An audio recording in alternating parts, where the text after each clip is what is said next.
Good evening. Thanks for joining us on India Business Hour. I'm Shireen Bhan. The headlines tonight.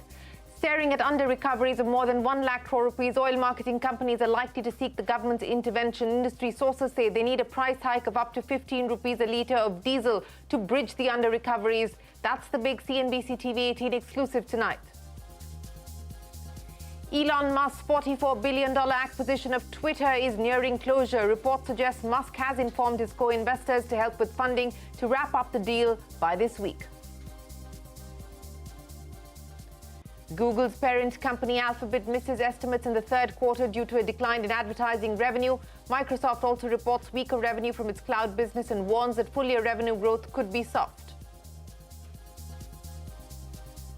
The new British Prime Minister Rishi Sunaks defends the appointment of Suella Braverman as his Home Secretary after she resigned last week for sending sensitive documents using her private email. Says Braverman will control the borders and keep immigration in check. The fiscal plan to reassure the markets has been delayed by 2 weeks to the 17th of November. The CEO of Tata Steel, TV Narendran, says time is running out for its UK business, hopes the British government will take a call on funding soon, adds the breathing space is vanishing and time for other stakeholders to chip in. Dabur meets estimates in the second quarter with a 1% volume growth, even as profits declined by nearly 3%. Also enters the spices segment with the acquisition of 66-year-old iconic brand Badshah Masala for nearly 600 crore rupees. Passenger vehicle sales report a solid 40% growth in the festive season. Two-wheeler sales also report double-digit growth, but entry-level vehicles continue to struggle. On the campaign trail in Himachal Pradesh, Chief Minister Jairam Thakur tells CNBC-TV18 political difference is the basis of the protest by apple farmers in the state, but he also admits that the government benefits did not reach some people. That's the CNBC-TV18 election exchange exclusive. Mallikarjun Kharge takes charge as the first non-Gandhi president of the Congress party in 24 years. Outgoing President Sonia Gandhi says she's feeling relieved and tried to fulfill the responsibility to the best of her ability.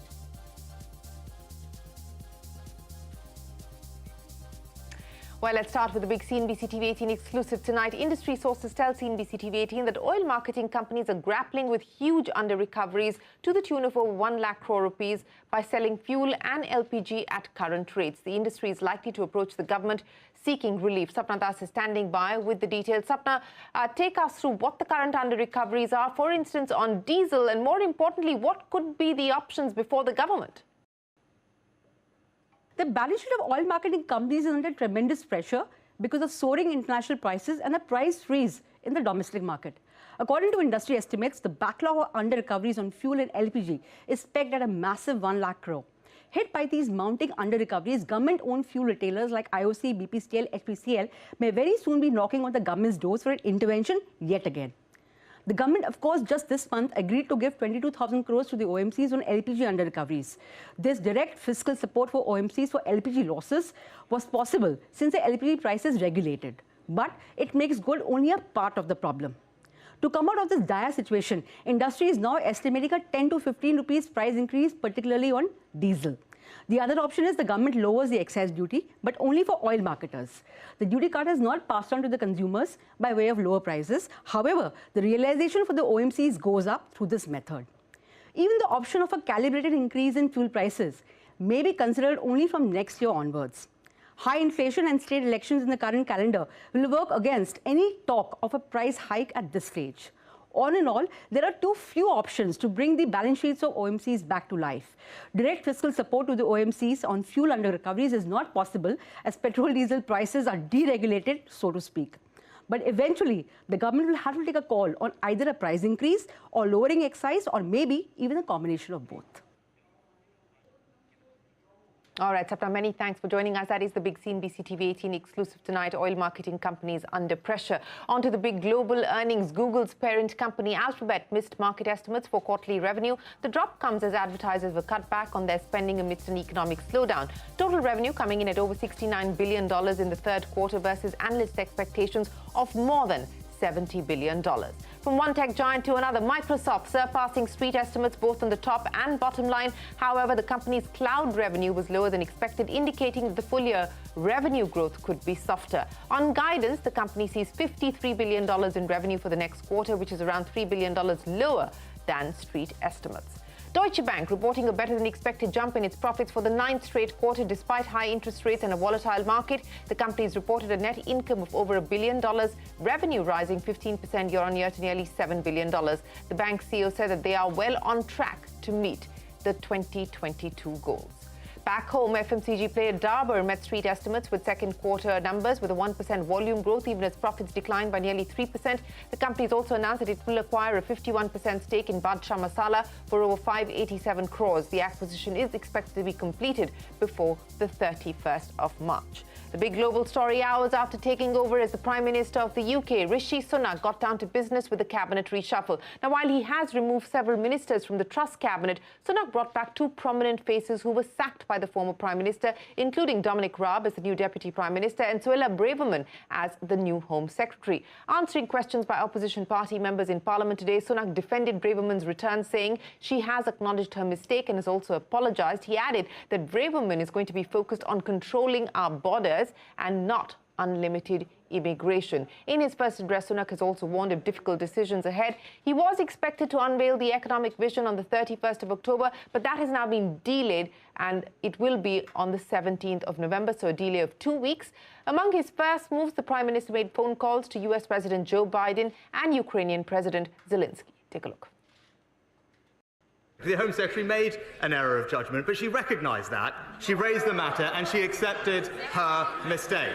And that's why I was delighted to welcome back into a united cabinet that brings experience and stability to the heart of government. And let me tell you, Mr. Speaker, what the Home Secretary will be focused on.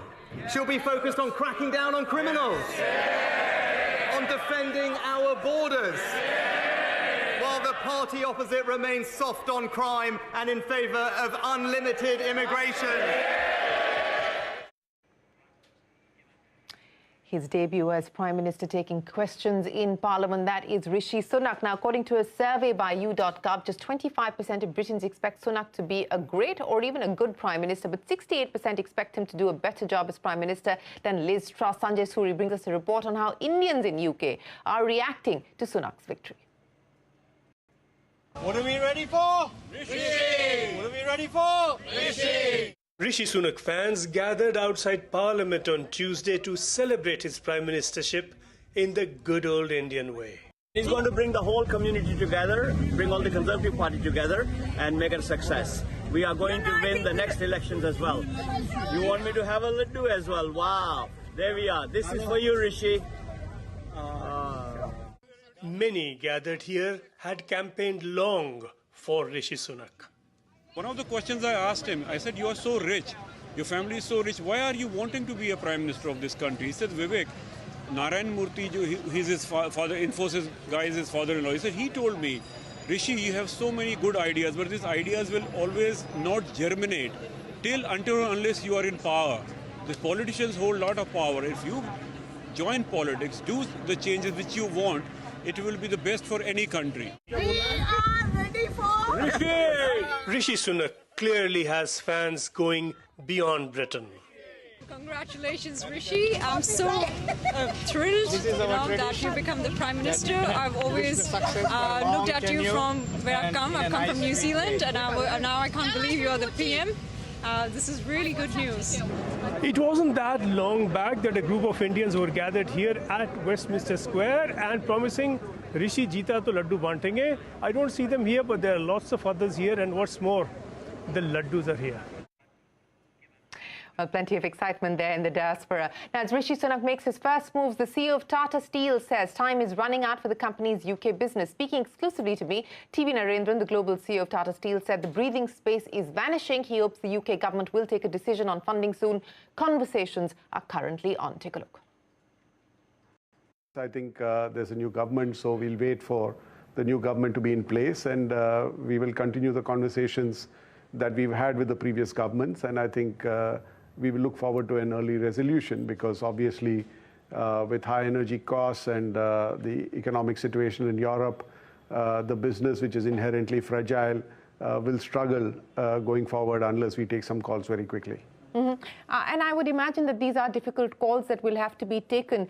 But given the precarious position that the UK government finds itself at this point in time and the economy finds itself, it is fiscally constrained. Is there hope or confidence that there could perhaps be a resolution by way of funding coming in from the UK government? So, Shireen, there are two important things to keep in mind. Firstly, we are a very important part of the value chain in the UK. Right? So it's not just about Tata Steel. We supply more than 50% of the steel used by the auto industry in UK. We supply more than 50% of the steel used by many construction companies in the UK. We supply a lot of the steel used by the packaging companies in UK. So we are a very important part of the value chain in UK, and hence there should be an interest in beyond Tata Steel's interests, right? So that is one part. The second part is, if you look at governments across Europe, governments are supporting industry in this transition to a greener future, right? This transition cannot be done without government support. So there is policy support, which is coming in Europe, and hopefully UK will also have the same policy support. The second part is the government support for the expenditure that you need to incur to transition into a greener future. And our submission to the government has also been that what we have submitted is a business plan which can help Tata Steel transition into a greener future, but obviously it can't be done without support from the government. So I think that's where we are. I think so there is, from our point of view, there is enough logic, but obviously the government has to see the logic from their perspective as well. And of course, we are a very important part of the Welsh economy. We are one of the biggest employers in the UK. And it's not just the direct jobs that we create, it's the indirect jobs. And typically in the steel industry, for every steel industry job, there are 4 to 5 indirect jobs which are created. Yes, you talked about the employment generated on account of the business that you run, and of course the value chain implications as well.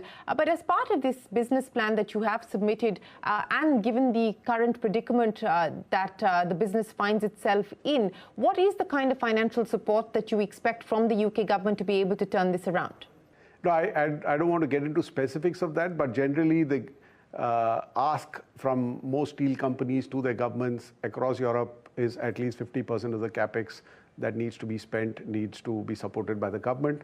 On top of that, there needs to be support on OPEX to the extent of the differential in energy costs when you move from the current energy sources to new energy sources. I think these are the fundamental principles, not just for Tata Steel, but pretty much all steel companies in Europe have been talking to their governments about, and so that's as much as I can say now without getting into the specifics. I understand, but at this point in time, is there any possibility that the India business, your India business, may also have to fund, the UK business in any form or fashion? Is that at all a possibility at this point in time? I think the position we've taken and which we've been saying for some time is each of our businesses need to stand on its own. We have supported the business for a long time. We have invested a lot of money over the years in trying to keep the business going. But I think now it's time for other stakeholders also to chip in. Mm-hmm. And I understand that you are still in the process of negotiations and conversations, and there is a new government. But is there any indication of when a decision is likely to be taken on this front? How much runway do you have at this point in time as far as the business is concerned? By when would you like the government to take a call on this? And if there isn't going to be the transition package that you seek, what then? Will it be easy to find a buyer in an environment like this? So, Shireen, obviously the time available is depleting by the day, because we had a year when the steel prices were good, the spreads were good, the business could stand on its own. That gave us some breathing space, but that breathing space is rapidly vanishing because of the high energy costs in Europe and the macroeconomic conditions in Europe and UK. right? So we don't have much time, So we need to get to this decision sooner than later, and I think that's been a submission to the earlier governments, and there'll be a submission to the new government. What are the options that we will pursue or discuss when we reach there? Well, that is the global CEO of Tata Steel, TV Narendran, saying time is running out as far as its UK business is concerned, hoping that they can arrive at a resolution with the UK government as far as funding is concerned. In other international news, Elon Musk is preparing to close the deal to buy Twitter for $44 billion by Friday. According to Reuters, Musk has notified his co-investors to help with funding to finalize the deal. After a bitter war of words with Twitter, Musk is also staring at a legal battle after he attempted to back out of the proposed deal. He will have to stand trial if the deal does not close by Friday. Luxury car maker Mercedes-Benz has become the latest company to exit Russia following the escalation of the attack on Ukraine. The car maker will sell its shares to a local investor in Russia. Other auto giants including Nissan, Toyota and Renault also exited Russia after the invasion. Tech giant Google has responded to the Competition Commission's second penalty of 936 crore rupees for abuse of dominant market position. Google claims that Indian developers have benefited from Google's low-cost model, which has powered India's digital transformation and expanded access for millions of Indians. The tech giant has said it remains committed to users and developers and is reviewing the decision to evaluate its next steps. Time for us to head into a break, but up next on the campaign trail in Himachal, Chief Minister Jairam Thakur tells CNBC-TV18 political difference is the basis of the protest by apple farmers in the state. That and more when we return.